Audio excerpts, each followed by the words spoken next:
proverb jaamu tokkotu jira. Don't be a part of or a generation of pollution. Be a part of solution. Dhaloota waa balleessu. Dhaloota gartee waa fasaadu hin tahin. Garuu maal ta'uu qabda? Generation yookaan dhaloota solution fitu furmaataa ta'e. Ja.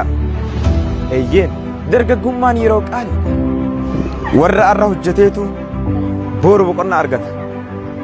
Nama amma taa'ee jireenya kana gubbatti nama hojjetee galmee seenaa gubbaa kata'e malee barreeffame malee nama yeroo dargaggummaa isatti taa'ee taphatee waan hin taanetti yeroo isaa dabarsee seenaa bareedduun galmeeffamee argite.